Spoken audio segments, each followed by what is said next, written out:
Good morning. It is great to be here. It is great to be able to talk about Shelton, our Valley community, and the needs associated with it. You know, when I look at the booklet that says Understanding the Valley Region, it makes me think back in time growing up here in the Valley.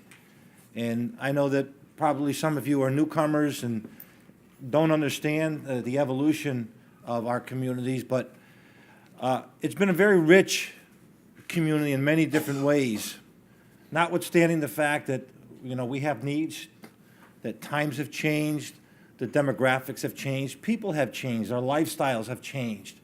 And with that comes more and more challenges. So I applaud the efforts to try to understand and the data associated with what's going on in society, what's going on in our surroundings. You know, if you drive through this corporate arena, you would think that all is well. But you can also drive a couple miles away and see things that are not so well. And you can even go into some of the nicest of neighborhoods throughout our Valley community and find areas that are problematic. People are struggling for a variety of different reasons.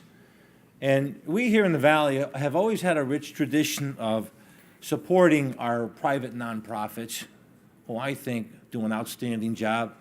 I think that really, and I've said this on many different occasions, government ought to take a page out of the playbook of our Valley nonprofits in terms of the services that they supply, the kind of budgets they deal with, and the results, really, the results that they get, I think are so critical.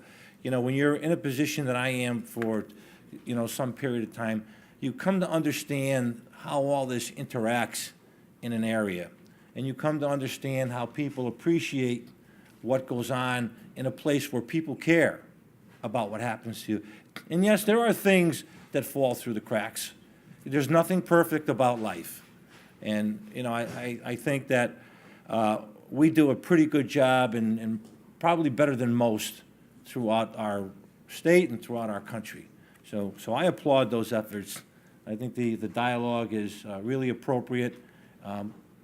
Our goal has always got to be to try to be a little bit better, to try to seek out those who need our help and help them. Because in America, that's who we are. We've always done that, and we're going to continue to do that. But we can't have a society, at least in my view, where the greater percentage of people need our help. Then something is very wrong. So I'll end with that. Enjoy the morning. I think you'll find it very informal. Informational, I should say, and you know, I know everybody up on the panel here, and they will all have their own area of expertise to speak to. So, enjoy the morning.